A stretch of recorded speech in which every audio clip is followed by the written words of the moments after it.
महाभारत के बारे में जानने वाले लोग अश्वत्थामा के बारे में निश्चित तौर पर जानते होंगे। महाभारत के कई प्रमुख चरित्रों में से एक अश्वत्थामा का वजूद आज भी है। अगर यह पढ़कर आप हैरान हो रहे हैं, तो हम आपको बता दें कि अपने पिता की मृत्यु का बदला लेने निकले अश्वत्थामा को उनकी एक चूक भारी पड़ी और भगवान श्री कृष्ण ने उन्हें युगों युगों तक भटकने का श्राप दे दिया।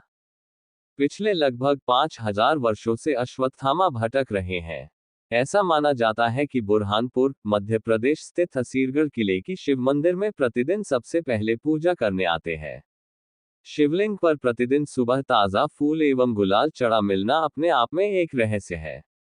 हम यहाँ आपको महाभारत काल के अश्वत्थामा से जुड़ी वो खास बातें बताने जा रहे हैं, जिनके बारे में आपको शायद ही मालूम होगा।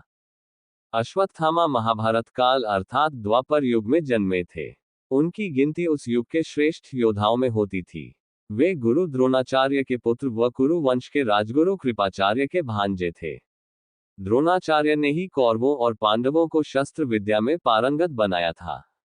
महाभारत के युद्ध के समय गुरु द्रोण ने हस्तिनापुर राज्य के प्रति निष्ठा होने के कारण कौरवों का साथ देना उचित समझा। अश्वत्थामा भी अपने पिता की भांति शास्त्र व शस्त्र विद्या में निपुण थे। पिता पुत्र की जोड़ी ने महाभारत के युद्ध के दौरान पांडवों की सेना को छिन्न भिन्न कर दिया था। पांडव सेना को हतोत्साहित देख श्री कृष्ण ने द्रोणाचार्य का वध करने के लिए युधिष्ठिर से कूटनीति का सहारा लेने को कहा। इस योजना के तहत युद्ध भूमि में यह बात फैला दी गई कि अश्वत्थामा मारा गया है। जब द्रोणाचार्य ने धर्मराज युधिष्ठिर से अश्वत्थामा की मृत्यु की सत्यता जाननी चाहिए तो युधिष्ठिर ने जवाब दिया कि अश्वत्थामा हतो नरो व कुंजरो व अश्वत्थामा मारा गया है, लेकिन मुझे पता नहीं कि वह नर था या हाथी। ये सुन गुरु द्रोण पुत्र मोह में शस्त्र त्याग कर किंकर्तव्य विमूढ़ युद्ध भूमि में बैठ गए और उसी अवसर का लाभ उठाकर पांचाल नरेश द्रुपद के पुत्र धृष्टद्युम्न ने उनका वध कर दिया। पिता की मृत्यु ने अश्वत्थामा को विचलित कर दिया। महाभारत युद्ध के पश्चात जब अश्वत्थामा ने पिता की मृत्यु का प्रतिशोध लेने के लिए पांडव पुत्रों का वध कर दिया तथा पांडव वंश के समूल नाश के लिए उत्तरा के गर्भ में पल रहे अभिमन्यु पुत्र परीक्षित को मारने के लिए ब्रह्मास्त्र चलाया, तब भगवान श्री कृष्ण ने परीक्षित की रक्षा कर दंड स्वरूप अश्वत्थामा के माथे पर लगी मणि निकालकर उन्हें तेजहीन कर दिया और युगों युगों तक भटकते रहने का शाप दिया था। कहा जाता है कि असीरगढ़ के अलावा मध्य प्रदेश के ही जबलपुर शहर के गौरीघाट नर्मदा नदी के किनारे भी अश्वत्थामा भटकते रहते हैं। स्थानीय निवासियों के अनुसार कभी कभी वे अपने मस्तक के घाव से बहते खून को रोकने के लिए हल्दी और तेल की मांग भी करते हैं। कई लोगों ने इस बारे में अपनी आपबीती भी सुनाई। किसी ने बताया कि उनके दादा ने उन्हें कई बार वहां अश्वत्थामा को देखने का किस्सा सुनाया है। तो किसी ने कहा जब वे मछली पकड़ने वहां के तालाब में गए थे, तो अंधेरे में उन्हें किसी ने तेजी से धक्का दिया था। शायद धक्का देने वाले को उनका वहां आना पसंद नहीं आया। गांव के कई बुजुर्गों की माने तो जो एक बार अश्वत्थामा को देख लेता है, उसका मानसिक संतुलन बिगड़ जाता है। किले में स्थित तालाब में स्नान करके अश्वत्थामा शिव मंदिर में पूजा अर्चना करने जाते हैं। कुछ लोगों का कहना है कि वे उतावली नदी में स्नान करके पूजा के लिए यहां आते हैं।